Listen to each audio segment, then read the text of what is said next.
everyone to another video. Today we're going to do the auxiliary belts on my Mazda MX5 because they are now squeaking now. And well, roll the new intro.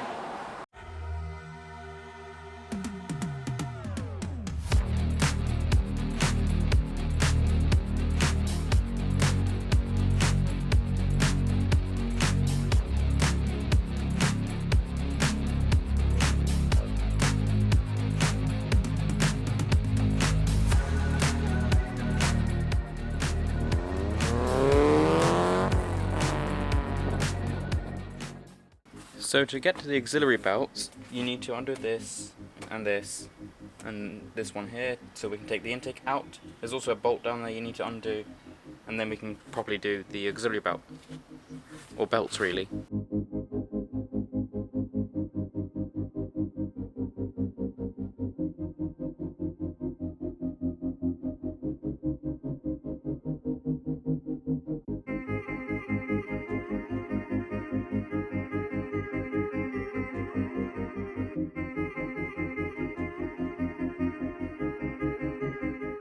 So that's what happens when you have like plastic which has been stuck together for 30 years now. It just doesn't want to come apart. And in Mazda's great genius ways, I'm going to have to figure out how to get that out of there. Two things I forgot to mention earlier. Yeah, you have to undo this from that peg on the pipe, and you also have to undo that one too, which you saw me do and injure my hand while doing so. So you're lucky I didn't record it because I still can't get it out, so I'm probably just going to have to deal with it in there. I also have noticed something else while I was in here. So I'm going to do this while I'm doing this job.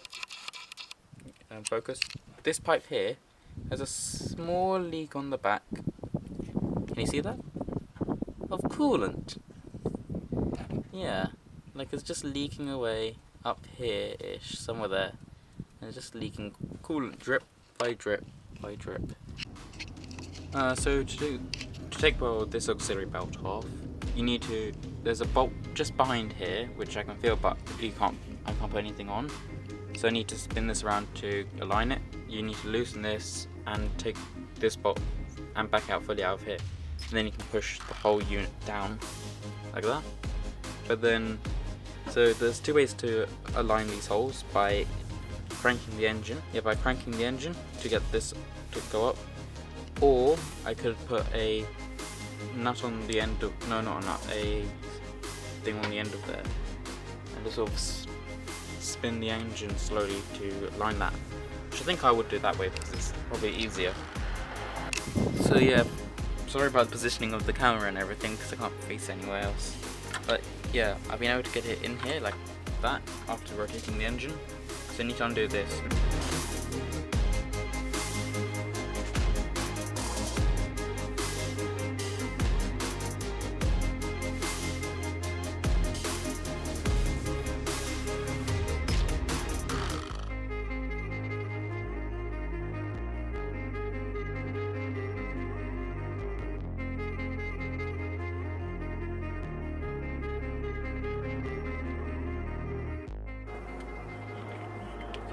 One belt out. Yeah, can you see how cracked it is? Like anywhere along the length. Yeah, that's why I'm replacing these belts. And the worst one is the alternator belt, because it's actually got like string starting to peel apart. So as you can see, like the alternator is still like stuck here. I've loosened the bolt here. There, that bolt there. I've loosened it, but it is still stuck. There's a bolt underneath, like underneath the back. You don't think I can access it from here because it just tucked all the way down at the bottom. Now underneath the car, you can see is this bolt here. You have to like loosen. So I have done that. So like it's to this level. Wait, and I think that should be enough for it to pivot. So it's a while later now. I figured out what I was doing wrong. That missing nut there, which isn't actually missing, it just is a piece threaded into the alternator instead. But on the other side you have to loosen that so it's fit, so then you can free it, which I've done. And okay, this is a very bad example, but it has been moving earlier, so yeah, I've loosened it enough now where I can actually just grab the alternator with both hands and sort of pick it and sort of rotate it, which I've done, and I can actually free the belt now. I can't show you because of the angle, and also the battery on the camera. So yeah, you want to have a, let's see this other belt that I just took off. The camera just died, so well, I couldn't show you the footage. Yeah, they're missing chunks like here, yeah, and if you look at the belt itself, yeah, so look, can you see that? It's all cracked all the way along here, and there's just missing chunks on the back, like here's like the backing layer, and it's just not here on this section. So yeah, this looks like a close save, and there's the worst part of it is here. It's actually fraying. Yeah, sorry for not filming too much because, well, it's so bright I cannot focus on anything. Focus camera, there. Yeah, I put this belt on, I just got to tighten it up again. I need to check how tight it should be. I think it's like you shouldn't be able to pull it like half an inch away or something. There, yeah. So I have tightened the belt, so you're meant to do it to a 1/4 turn tightness, which no, you shouldn't be able to turn it furthermore between the two belts. And like I can get to exactly a 1/4 and it physically can't go any further. And that's a lot of force there. And also because it's a brand new belt, it's going to stretch in the next few days, so that should counter that sort of stretch as well, because it's a bit more tight than it should be. And also remember, this is the bolt you use to tighten it, that one there. Tighten that, use that to tighten it while you're doing it. And that one, yeah, you tighten that one down, I think it's to 21 foot-pounds. Wherever it comes up on screen, that's your torque spec. But then I can't do it to that because I can't fit a torque wrench, so I just did it too tight. And don't over tighten that one. So I was able to put the belt, the power steering and AC belt on. The way I had to do this was actually quite different from what I've seen in the videos. Because the belt was too short, it couldn't go around the pulley at the bottom. So instead, I did like a trick that I always did with my bikes, is you put a part of it on, hold it, and then I had to crank the engine with a with that ratchet just at the bottom. I just got a 21mm socket, put at the end, and cranked it slowly around, so that the belt actually stayed and held the top of the belt. So when it was going around, it would guide the rest of it behind it on in the same place, and well, secured it on, and it's correctly in all the way around. Same with this one on the AC. Yeah, sorry for all that noise. Yeah, correctly around there, and on, as you can see, correctly here. Just got to tighten it now. So this is about from here. The focuses. It should be a 1/4 turn tight, which is already nearly. I think you check it there, and then I can fix that leak, which is, well, in that time of me doing this, it's probably been what, 3 hours, 2 maybe. And that tissue was completely dry when I started it, and it is completely soaking wet now. Top bolt. And also remember to tighten the bottom bolt on the alternator, that one there, to 47 Newton meters. And make sure to do that, because that's quite an important one to do. So I've just got to tighten this belt here now, so that it's a 1/4 turn and at its maximum of tightness. And then yeah, you just secure it by tightening this, then locking it with that, then tightening that one for the pivot, and locking that one there as well. So this bolt needs to be done to 27 Newton meters.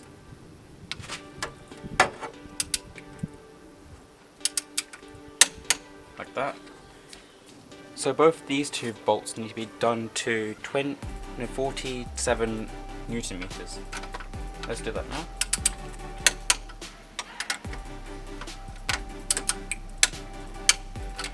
There we go. 3 days later. It finally came. Yes, finally. Now to replace that pipe that runs all the way up to the air valve.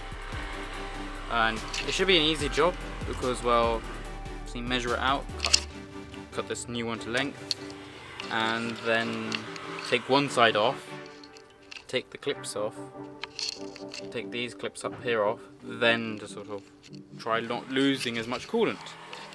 And then I need to bleed the system using this stuff. I'll talk about that later. Let me sort this up now.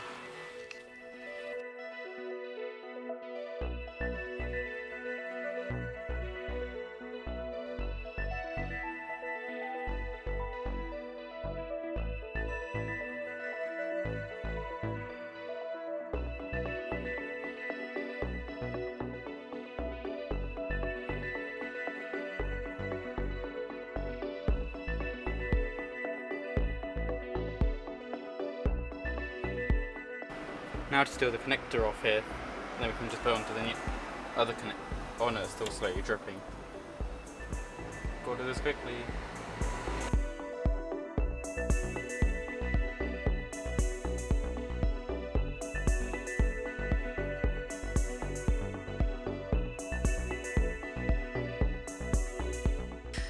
That's what, 4 days worth of coolant now leaking out of it. And it's been dripping onto everything else below it, so that's fun. Well, that can go in the bin.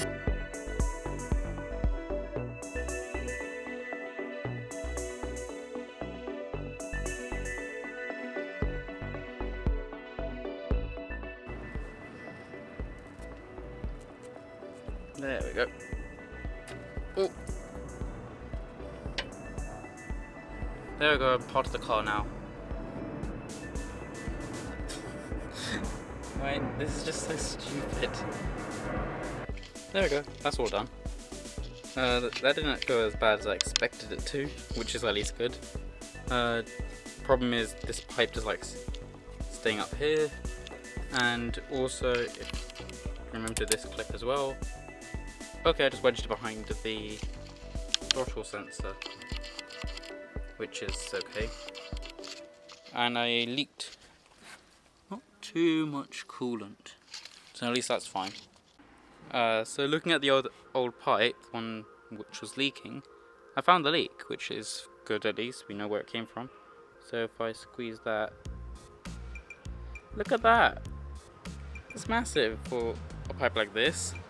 So I know for next year I will be doing, when I do the coolant again, I'll be doing all of the hoses, because yeah, I don't want that happening to like this pipe, which does seem good, but I'm going to also replace these stupid clips because they are the most annoying things on earth.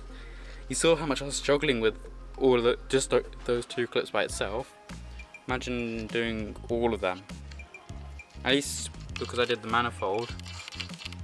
Yeah, if you want to watch that video, watch that. That was a fun video and helpful for me to do.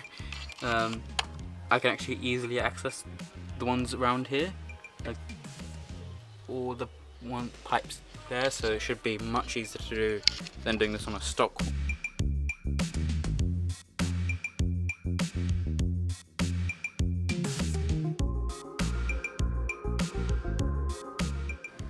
So to install this side, you need to get your clamp thing, put that over, like that. Then you want to sort of slide this onto the intake side, and then same on this side. You want to... Yeah, that's so much easier if I take this part off, and then just slide this back on, and give that a push. So now we just got to tighten all the clamps down.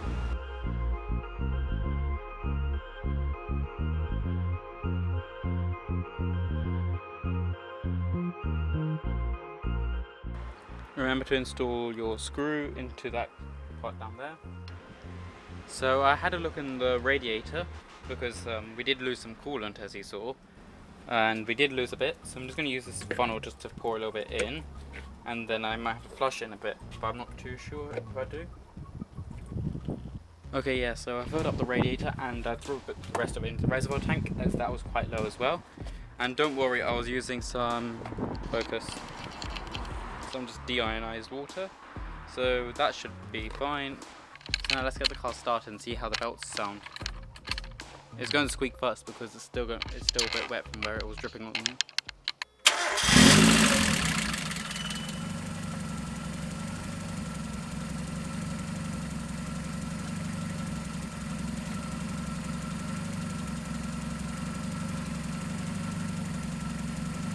It looks like I need to do the engine mount sometime because the engine's just jumping around. There's no squeaks. Belts are running fine. Also, next video, I'm going to be doing some TSIs. Just a spoiler alert. Hope you like the video. If you want to subscribe and everything, please leave a like. Alright, thanks for watching. Goodbye.